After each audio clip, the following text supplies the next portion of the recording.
বরমশাই হঠাৎ করেই বলে উঠল, বাহিরের এই প্রচণ্ড রোদটাকে কাজে লাগানো উচিত। কথাটা শুনে আমি ফার্স্ট একটু অবাকই হলাম যে বাহিরের এই রোদ কাজে লাগাবো কিভাবে? সেটাকে আমি বোতলে ভরে রাখবো না পলিতে ভরে রাখবো, কিছুই বুঝতে পারলাম না। আপনারা কি ভাবছেন আমি কি চা বানাচ্ছি দুধ গরম করে? আসসালামু আলাইকুম এভরিওয়ান, কেমন আছেন সবাই? আলহামদুলিল্লাহ আমি ভালো আছি। আমি একটি সসপ্যানে 1 লিটার দুধ নিয়েছি আর এই দুধটাকেই আমি গরম করছি। গরম করে হাফ লিটারের মতো করব। বরমশাইয়ের মনোবাসনা হচ্ছে আমি তাকে একটু দই বানিয়ে খাওয়াবো, যেহেতু বাহিরে প্রচণ্ড রোদ, দই খুব সুন্দর দই হবে। যদি আমি ফার্স্ট টাইম দই বানাচ্ছি, জানি না আমার দইয়ের কন্ডিশন কেমন হবে। তো যাই হোক, আমি কিন্তু দুধ গরম করতে লেগে গিয়েছি। আমার দুধও আস্তে আস্তে কমে যাচ্ছে। আমি দিয়ে দিচ্ছি সামান্য পরিমাণ চিনি, আর আমি বানাবো টক মিষ্টি দই।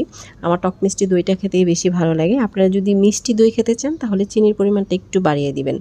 তো এখানে আমি কিন্তু দুধটাকে গরম করেই যাচ্ছি। এবার তৈরি করব হচ্ছে ক্যারামেল। এর জন্য আমি সামান্য পরিমাণ চিনি নিয়েছি একটি কড়াইয়ের ভেতরে। এই চিনিটাকে হচ্ছে সুন্দর করে ক্যারামেল তৈরি করতে হবে। ক্যারামেলটা তৈরি করছি মেনলি দইয়ের কালারের জন্য। ক্যারামেল ছাড়া কিন্তু দইয়ের কালার আসবে না। বাজারে যে আমরা দই দেখতে পাই যেরকম কালার হয়, আশা করছি আমার দইও ঠিক সেম কালারটাই হবে।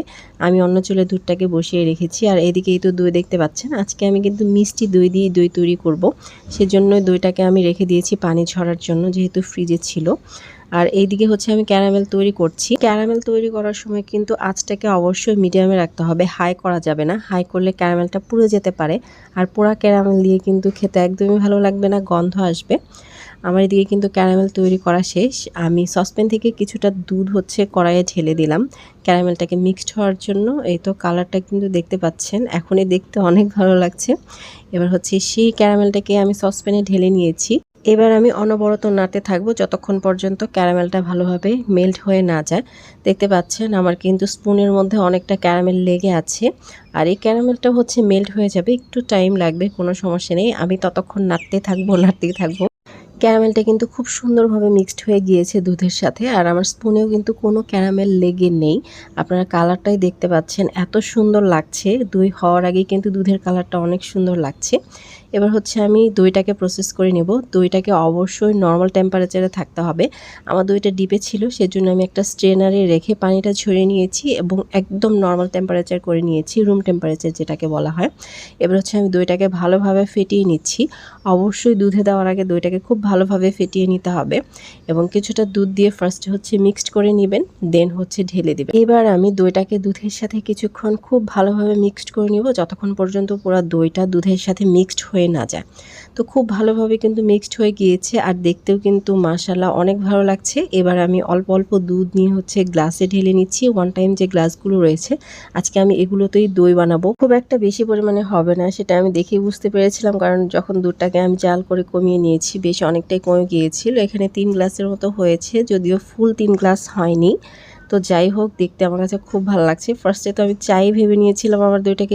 গ্লাসে ঢালার পর আমি ভাবছি এটা কি দই হলো না চা হলো, আমি নিজেই খুব কনফিউজড ছিলাম। যাই হোক, আমি একটা সসপ্যান নিয়ে নিলাম ননস্টিক, এর ভেতর আমি একে একে গ্লাসগুলো বসিয়ে দিয়েছি, এবং যে ছিদ্রতা ছিল সেটাও কিন্তু আমি একটি কাগজ দিয়ে বন্ধ করে দিয়েছি।